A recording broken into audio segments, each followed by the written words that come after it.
Շնորհակալ եմ ազգային ժողովի մեծարգո փոխնախագահ, հարգելի պատգամավորներ, սիրելի հայրենակիցներ, շատ կարևորում եմ այսօրվա քննարկումը եւ երեկվանից անվտանգության խորհրդի նիստում տեղի ունեցող քննարկումների ընթացքում մենք արձանագրում էինք, որ մենք պիտի ավելի բաց կոմունիկացվենք եւ հաղորդակցվենք եւ Հայաստանի եւ միջազգային հանրության հետ, որովհետեւ ճիշտ է գաղտնիությունը գաղտնիություն, բայց այդ գաղտնիությունը դաշտ է ստեղծում անհարկի շահարկումների, կեղծ լուրերի տարածման համար։ Տեղյակ եք արդեն, որ մայիսի լույս 12-ի գիշերը Ադրբեջանի զինված ուժերի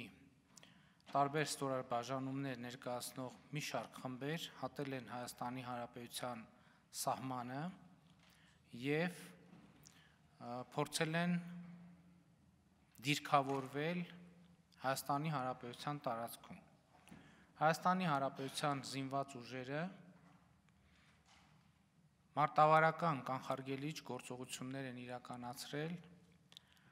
առանց հրազենի կիրառման եւ կանգնեցրել են ադրբեջանցիներին որոշ տարբեր խորհուրդների վրա։ Ես արդեն հայտարարել եմ, որ օրինակ Սև լճի տեղանքում Սյունիքի մարզի ադրբեջանցիներին հաջողվել է մինչև 3.5 կիլոմետր առաջանալ։ Առաջին գործողությունը, որ արվել է կառավարության, պաշտպանության նախարարության, անվտանգության խորհրդի, արտաքին գործերի նախարարության կողմից իրադրության գնահատումն է, թե որն է իրականում նպատակը ադրբեջանցիների այդտեղ հայտնվելու։ Եվ այս իրադրության գնահատումից է կապված մեր գործողությունների հետագա ողջ ընթացքը։ Մեր գնահատականը եղել է միանշանակ, որ Ադրբեջանի նպատակը ռազմական բախում հրահրելն է Հայաստանի Հանրապետության տարածքում եւ սրա համար, այսինքն սա լոկալ ակցիա չէ, մի բլուրի, մի լեռան կամ մի ինչ-որ կոորդինատի վերաբերյալ եւ սա ապացուցող մի քանի հիմնավորող, ավելի ճիշտ մի քանի փաստարկներ կան։ Առաջինը տվյալ տեղանքում եւ դուք գիտեք, մյուս էլի մի քանի տեղանքում նմանօրինակ ավելի փոքր մասշտաբի գործողություններ են իրականացվել։ Այդ տեղանքներում իրենց գտնվելը Ադրբեջանի զինուժի ներկայացուցիչները փորձում են բացատրել ակնհայտորեն կեղծված քարտեզների միջոցով, այսինքն այդ տարածքները փորձելով ներկայացնել իբրև ադրբեջանական։ Ես արդեն նշել եմ, որ Խորհրդային Միության ժամանակ հաստատված քարտեզները միանշանակ են դարձնում, որ Ադրբեջանի պնդումները որևէ հիմք չունեն, ինչի մասին գիտեն հենց իրենք ադրբեջանցիները։ Այսինքն սա ինչ է կարևոր, իրենք գիտեն, որ Ադրբեջանի տարածքում չեն գտնվում։ Կարևոր է արձանագրել, որ սադրանքների մեկնարկի օրը Ադրբեջանը հայտարարեց մայիսի 16-ին 15000 զինծառայողների մասնակցությամբ լայնածավալ զորավարժություններ անցկացնելու վերաբերյալ։ Սա չէր կարող ուղղակի զուտ պատահականություն լինել։ Ըստ էության 15000 զորք դուրս է բերվում մշտական տեղակայման վայրերից։ Հաջորդը դեռևս ապրիլի վերջին Ադրբեջանի նախագահը Հայաստանի տարածքային ամբողջականության նկատմամբ բացահայտ սպառնալիքներով հանդես եկավ,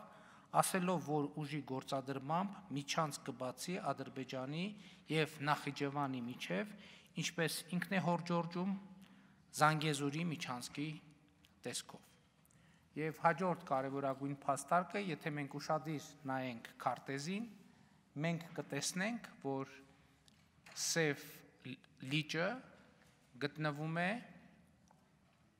Հայաստանի Հանրապետության հարավային հատվածի ամենանեղ հատվածում,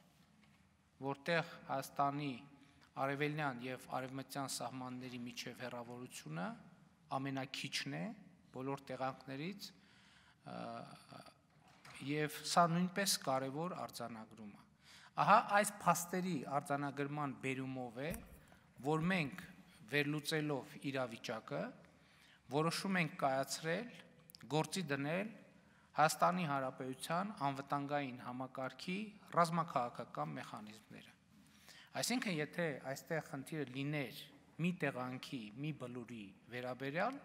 Պաշտպանության նախարարը եւ գլխավոր շտաբի պետը զեկուցել են, որ ռազմական այդ առումով որևէ խնդիր չկա եւ Հայաստանի զինված ուժերը ի վիճակի են արագ լուծել տեղային առումով հարցը։ Բայց քանի որ մեր վերլուծությունը ցույց է տվել, որ այստեղ գործ ունենք ըստ ամենայնի մեծ հավանականությամբ ծավալուն ռազմական բախում հրահրելու հետ, որոշում է կայացրվել ոչ թե լոկալ գործողությունների դիմել, այլ գործարկել ռազմաքաղաքական անվտանգության մեխանիզմը։ Ինչու՞։ Որովհետև լոկալ բախման տրամաբանության մեկնարկի պարագայում հետագայում շատ դժվար կլիներ կամ դժվար ոչ թե փաստական առումով դժվար կլիներ, այլ դժվար կլիներ աղմուկի մեջ հիմնավորել ով որտեղ է կանգնել, ով է առաջինը կրակել, ով պիտի որտեղ լիներ եւ այդպես շարունակ։ Այսինքն մեզ համար առաջին կարևոր գործողությունը այս համատեքստում, կրկնում եմ, խնդրում եմ ճիշտ հասկացեք, միայն այն պատճառով, որ մեզ համար ակնհայտ է եղել, որ այստեղ լոկալ խնդիր չի, մեզ համար ամենակարևոր խնդիրը եղել է իրավիճակի հստակ արձանագրումը եւ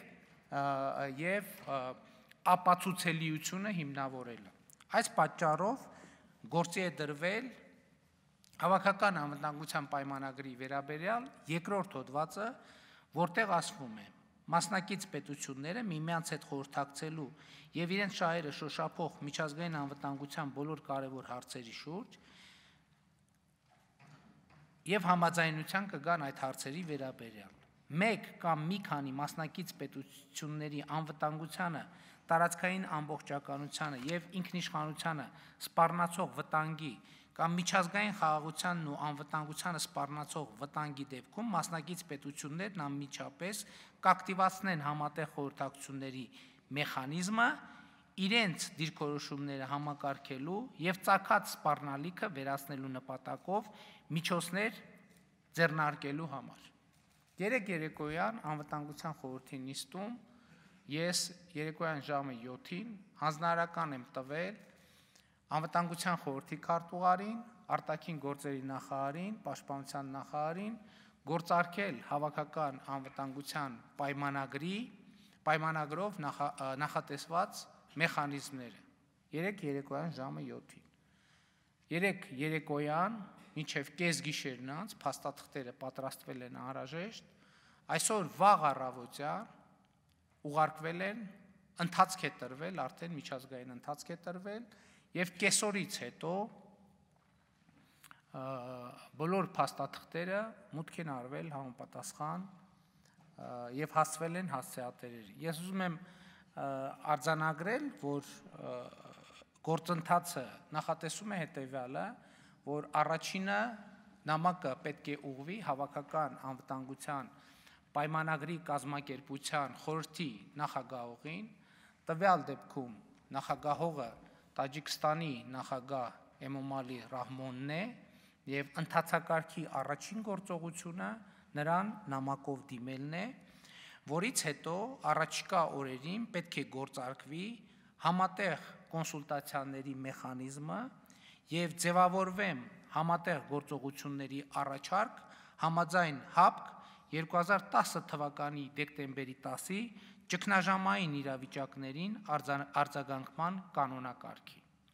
Անվտանգության խորհրդի քարտուղարը ավելի մանրամասն կներկայացնի, թե ինչ ընթացակարգեր եւ հնարավոր որոշումներ կարող են կայացվել այստեղ։ Ես ուզում եմ ընդգծել երկու կետերից մեկով իհարկե հավաքական անվտանգության պայմանագրի առաջնահերթություն է ստեղծված իրավիճակը, ճգնաժամային կամ նախաճգնաժամային իրավիճակը հանգուցալուծել քաղաքական եղանակներով, բայց այստեղ նախատեսված է նաև ուժի կիրառման պատրաստակամություն ցուցաբերելու նպատակով ՀԱՊԿ անդամ ցանկացած պետության տարածքում նախազգուշական տեղակայման համար որոշում կայացնել եւ հապկ մեկ կամ ավելի անդամ պետությունների անվտանգությանը, կայունությանը, տարածքային ամբողջականությանը եւ ինքնիշխանությանը սպառնացող զինված հարձակումը կանխելու կամ հետ մղելու ուղղված գործողությունների իրականացում։ Այսինքն հիմա մենք գործարկել ենք ռազմաքաղաքական անվտանգության մի մեխանիզմ, որտեղ նախատեսվում է ինչպես քաղաքական, այնպես էլ ռազմաքաղաքական, այնպես էլ ուժային լուծումներ։ Նաև կարևոր եմ համարում ընդգծել, որ ըստ էության երեկվանից մեկնարկել են բանակցություններ տվյալ իրավիճակը լուծելու ուղղությամբ։ Եվ այդ բանակցություններում մեր դիրքորոշումը հստակ է եւ միանշանակ։ Ադրբեջանի զինված ուժերը պետք է լքեն Հայաստանի Հանրապետության տարածքը։ Եվ այս դիրքորոշումը արձանագրված է որպես բանակցային բովանդակություն եւ այս դիրքորոշումը ըստ էության մեր գործընկերների հավաքական անվտանգության պայմանագրի կազմակերպության հետ մեր հաղորդակցության հիմքն է։ Ես ուզում եմ ձեզ հետ կիսել ամենավերջին տեղեկությունները։ Այսօր բանակցությունները ընդհատվել են եւ շարունակությունը տեղի կունենա վաղը 15:00-ին, բայց ես ուզում եմ արձանագրել մի շատ կարևոր նրբություն։ Միջազգային հանրության համար եւ ընդհանրապես շատ կարևոր է եւ հապկ գործընկերների համար շատ կարևոր է պարզաբանումը, թե վերջո տվյալ կոորդինատներով տարածքը որ երկրին է պատկանում։ Այսօր բանակցություններին միացել է նաև ռուսական 102-րդ ռազմաբազայի ներկայացուցիչը իրենց աշխատանքային քարտեզներով եւ շատ կարևոր արձանագրում է տեղի ունեցել, որ մեր քարտեզները եւ ռուսական ռազմաբազայում արկա քարտեզները աներկբա են դարձնում սահմանի եւ սահմանային գծերի եւ կոորդինատների վերաբերյալ մեր պնդումները։ Այսինքն հիմա արդեն ելի եմ ասում, սա կարող է թվալ, թե ինչ կա այդտեղ քննարկելու, բայց քանի որ ադրբեջանցիները իրենց հերթին պնդում են, որ իրենք ունեն քարտեզներ, համաձայն որոնց դա իրենց տարածքն է, եւ ես ասել եմ արդեն, որ մենք ունենք հաստատված եռակողմ քարտեզներ, բայց շատ կարևոր է, որ այսօր արձանագրվել է, որ ռուսական 102-րդ ռազմաբազայի աշխատանքային քարտեզների համաձայն էլ այդ տարածքը Հայաստանի Հանրապետության տարածք է, ինչը սա նշանակում։ Սա նշանակում է, որ դա հավաքական անվտանգության պայմանագրի տարածք է եւ հայ-ռուսական միացյալ զորախմբի գործունեության տարածք է։ Սա կարևոր է նաև ռազմաքաղաքական առումով, ինչ առումով, որ եթե ես ասացի, երեք մենք դիմել ենք երկրորդ հոդվածի հատկանիշներով հավաքական անվտանգության պայմանագրի, ինչու այդ հոդվածը վերաբերում է սպառնալիքին, որ կարող է լինել տարածքային ամբողջականության նկատմամբ սպառնալիք։ Ինչու ենք երեք այդպես դիմել, որովհետև մենք հասկացել ենք, որ մեր գործընկերներին պետք է ներկայացնենք հիմնավորումներ, որ դա հատկապես մեր տարածքն է։ Այսօր դա տեղի է ունեցել, այդ հիմնավորումը կայացել է, ինչը նշանակում է, որ արդեն իրավիճակը կարող է մեկնաբանվել նաև հավաքական անվտանգության պայմանագրի 4-րդ հոդվածով, որտեղ ասվում է հետևյալը.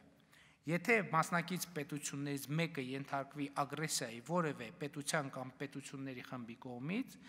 ապա դա կհամարվի ագրեսիա սույն պայմանագրի բոլոր մասնակից պետությունների նկատմամբ։ Այն դեպքերում, երբ ագրեսիայի գործողություն է կատարվել մասնակից պետություններից որևէ մեկի նկատմամբ, մյուս բոլոր մասնակից պետությունները նրանք կտարամադրեն անհրաժեշտ օժանդակություն, այդ թվում ռազմական օգնություն, ինչպես նաև իրենց տրամադրության տակ եղած միջոցներով աջակցություն կցուցաբերեն համաձայն ՄԱԿ-ի կանոնադրության 51-րդ հոդվածով նախատեսված հավաքական պաշտպանության իրավունքի իրագործման կարգի։ Այսինքն, ես ուզում եմ ասել, որ նկատի ունեմ, տեսեք, շատ կարևոր է, որ հանրությունը կարող է թվալ, թե այս ընթացքում որևէ բան տեղի չի ունենում, այսինքն շատ կարևոր է արձանագրել, որ մենք այս ընթացքում արվում է կոնկրետ աշխատանք եւ մենք անցնում ենք ճանապարհ։ Եվ այսօրվա մեր արձանագրումը այն է, որ Հայաստանի Հանրապետությունը շատ կարևոր է, որ մենք գնահատելով իրավիճակը որոշել ենք նախ ձևակերպել հարցի իրավաքաղաքական կողմը, որպեսզի մեր դիրքավորումը ճիշտ լինի այս իրավիճակում։ Երեկ երեկոյան ես հեռախոսազրույց եմ ունեցել նաև Ռուսաստանի Դաշնության նախագահի հետ եւ իրադրության վերաբերյալ մենք քննարկում ենք ունեցել եւ այսօր դուք տեղյակ եք Ռուսաստանի Դաշնության ներկայացուցիչները հայտարարել են, որ 3 հեռախոսային խոսակցության ընթացքում ես օգնություն, ռազմական օգնություն Ռուսաստանի Դաշնության նախագահից չեմ խնդրել, չնայած որ Հայաստանի եւ Ռուսաստանի միջև առկա պայմանագրային բազան նման հնարավորություն տալիս է։ Ինչու ես նման խնդրանքով չեմ դիմել, մի պարզ պատճառով։ Նախ առաջինը, մեր դիրքորոշումները եղել են ըստ էության նույնական, Ռուսաստանի Դաշնության նախագահը ասել է, որ ինքն էլ կարծում է, որ Ադրբեջանի զինված ուժերը պետք է վերադառնան Հայաստանի Հանրապետության սահմանից անդին եւ կա շատ ավելի կարևոր նյուանս, որ 3 երեկոյան արձանագրվել է, որ ձեռք է բերվել պայմանավորվածություն, որ այսօր Ադրբեջանի զինված ուժերը պետք է կատարեն այդ գործողությունը, այսինքն հեռանան Հայաստանի սահմանից անդին, այսինքն լքեն են տարածքները, որոնք պետք է իրենք լքեն։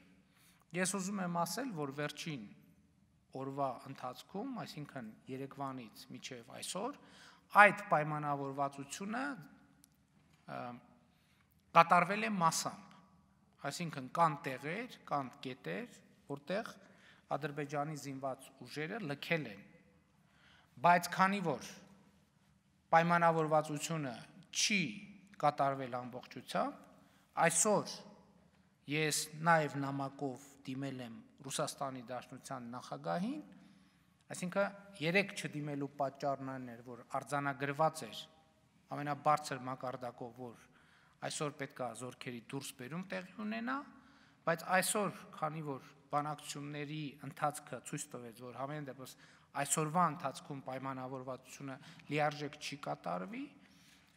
ես դիմել եմ Ռուսաստանի Դաշնության նախագահին համաձայն 1997 թվականի բարեկամության, համագործակցության եւ փոխօգնության մասին պայմանագրի, հայ-ռուսական համատեղ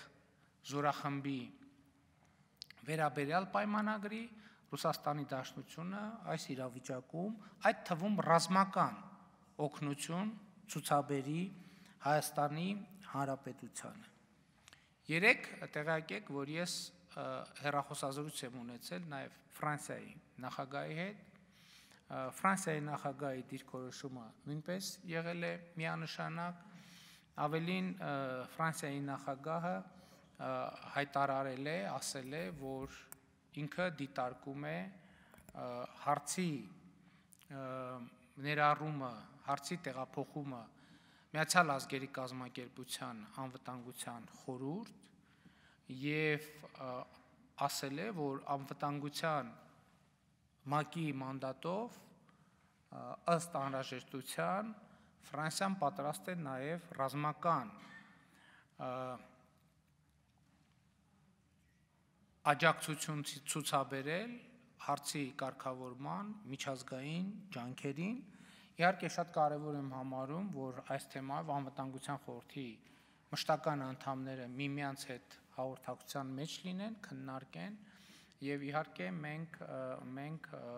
ուշիև հետևում ենք այդ իրադարձություններին եւ մեր դիրքորոշումները հստակ հայտնում ենք։ Հարգելի գործընկերներ, սա է այսօրվա իրավիճակը, եւ ես ուզում եմ ասել, որ շատ է քննարկում, ես լսեցի, որ խոսվում է դեմարկացիայի, դելիմիտացիայի մասին, ընդհանրապես դեմարկացիա եւ դելիմիտացիա տեղի են ունենում այն պայմաններում, երբ որ երկրների միջև կան դիվանագիտական հարաբերություններ, բայց հաշվի առնելով ստեղծված իրավիճակը, մենք իհարկե սահմանային որոշակի կետերի ճշգրտման գործընթացում, ես ասել եմ այդ մասին Ռուսաստանի Դաշնության մեր գործընկերներին, եւ մենք իհարկե պատրաստ ենք, որովհետեւ հիմա մենք այդպիսի անհրաժեշտության առաջ կանգնած ենք։ Եվ այսինքն որպեսզի տեղանքում տեսնենք մեր սահմանը որտեղով է անցնում եւ ինչ կետեր կան, որտեղ ով ինչ կետեր կարող է զբաղեցնել։ Ընդհանրապես մեր պատկերացումը այն է, որ եւ սրա մասին ես նախկինում ասել եմ, որ երկու կողմից սահմանի պահպանությունը իրականացնեն սահմանապահ զորքերը եւ զինված ուժերի ստորաբաժանումները տեղափոխվեն մշտական տեղակայման վայրեր։ Եվ մենք ըստ էության պատրաստ ենք այսպիսի լուծման, այսինքն սա ինչ է նշանակում, սա նշանակում է, որ կլինի սահման կամ սահմանային կետերի շուրջ որոշակի պատկերացում եւ երկու կողմից ներկա կլինեն միայն սահմանապահ զորքերը, ինչը իհարկե կնշանակի բոլորովին այլ ռազմաքաղաքական իրավիճակ։ Այսքանը որպես ամփոփում այսօրվա իրավիճակի վերաբերյալ եւ թույլ տվեք ասել, իմ կարծիքով գործարկված են այնպիսի մեխանիզմներ, որոնք վստահություն են տալիս, որ մենք այս ճանապարհով կկարողանանք պաշտպանել մեր տարածքային ամբողջականությունը, մեր ինքնիշխանությունը, մեր հայրենիքը եւ ելի եմ ասում, շատ կարեւոր է, որ այս իրավիճակում կրքեր ավելորդ չբորբոքվեն, էմոցիոնալ դրսևորումներ չլինեն, նաեւ մենք ըստ էության քաղաքական բավականին նուրբ իրավիճակում ենք գտնվում, նաեւ զերծ մնանք քաղաքական շահարկումներից, գնահատենք իհարկե այն, ինչ ես ասացի, այսօր իրավիճակը այն է, որ դեռևս ել եմ ասում, որոշ տեղերում դուրս են եկել ադրբեջանցիները, որոշ տեղերում, բայց նրանց ներկայությունը մեր տարածքում շարունակվում է, բոլոր այդ վայրերում, ինչպես պաշտպանության նախարարը արդեն հայտարարել է, գտնվում են մեր զինված ուժերի հսկողության ներքո, նաև այդ տարածքի կոմունիկացիաներն են գտնվում մեր զինված ուժերի հսկողության ներքո, եւ քանի որ մենք այս իրավիճակը միանշանակ գնահատում ենք, որ ոչ թե այստեղ տեղային խնդիր է փորձարվում լուծել, այլ մեծամասշտաբ սադրանք է պլանավորվել, ես կարծում եմ, որ այս պահին, մինչև այս պահ մեր գործողությունները ճիշտ են, որովհետև այդ իրավիճակը հաջողվել է առնել հսկողության տակ եւ գործարկել որոշակի մեխանիզմներ, որոնք պիտի գործողության մեջ ցույց տան հավաքական անվտանգության միջազգային այն պայմանավորվածությունները եւ այն մեխանիզմները, որ Հայաստանի Հանրապետությունը ունի իր դաշնակից պետությունների հետ։ Շնորհակալ եմ։